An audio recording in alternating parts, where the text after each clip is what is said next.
এই সংসারে সব থেকে বড় ব্যক্তি কে?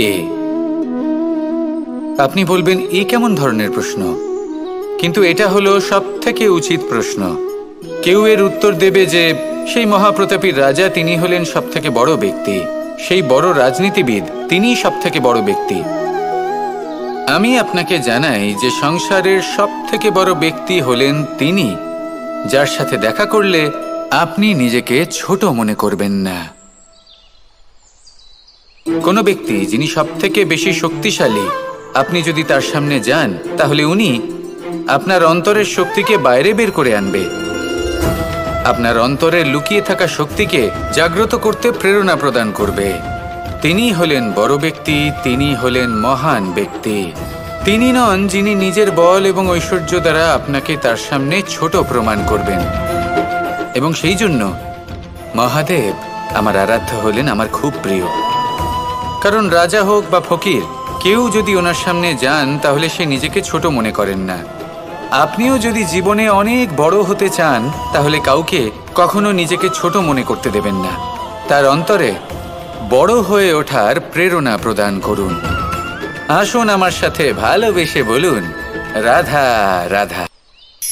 এই সংসারের একটা নিয়ম আছে, বা বলতে পারেন লোকে তাই বলে, যে শক্তিশালী হয় সে শক্তিহীনকে নত করে দেয়।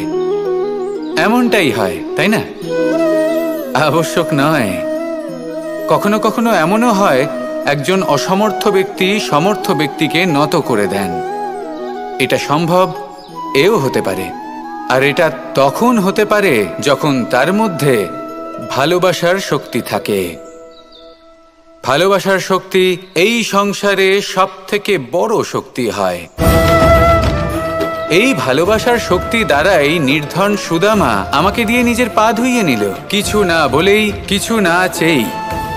এই কর্মের আধার ছিল শুধুমাত্র ভালোবাসা। খুব শক্তিশালী হয় এই ভালোবাসা। ভালোবাসার শক্তি দ্বারাই আপনি হিমালয় পর্বতকে নত করতে পারেন, তাহলে কি অসম্ভব হতে পারে? এই ভালোবাসার শক্তির সঞ্চার করুন, আর এই ভালোবাসার সাথেই বলুন, রাধা রাধা। মানুষের জীবনে স্বচ্ছতার একটা আলাদা গুরুত্ব আছে।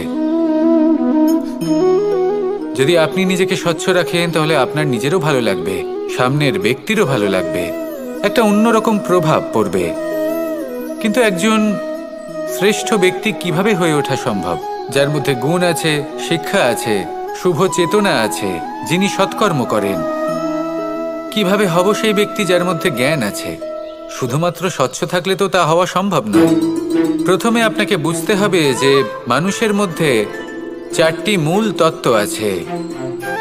প্রথম হলো তার শরীর, যার দ্বারা উনি যে কোনো কর্ম করে থাকেন। দ্বিতীয় তত্ত্ব হলো তার মন, যার দ্বারা কোনো কর্ম করার জন্য সে নিজেকে প্রেরণা দিতে থাকে। তৃতীয় তত্ত্ব হলো বুদ্ধি, যে কর্ম আমরা করতে চাই, যে লক্ষ্যে আমরা পৌঁছতে চাই, সেটা আমরা কিভাবে কোন পথে করব সেটা স্থির করা যায় বুদ্ধি দিয়ে। আর চতুর্থ তত্ত্ব হলো আত্মা। আত্মা হলো এমন এক তত্ত্ব যার কোনো সমাপ্তি নেই। আত্মা হলো অজয়। কিন্তু এরও শুদ্ধিকরণের প্রয়োজন হয়। এই চারটি তত্ত্বের শুদ্ধিকরণ করতে থাকুন, এতে নির্মল রাখুন, শুদ্ধ রাখুন। এবং এটা কিভাবে হবে? শুভ চেতনা দ্বারা, জ্ঞানের দ্বারা, এবং সব থেকে বেশি গুরুত্বপূর্ণ প্রেমের দ্বারা। আসুন আমার সাথে ভালোবেসে বলুন, রাধা রাধা।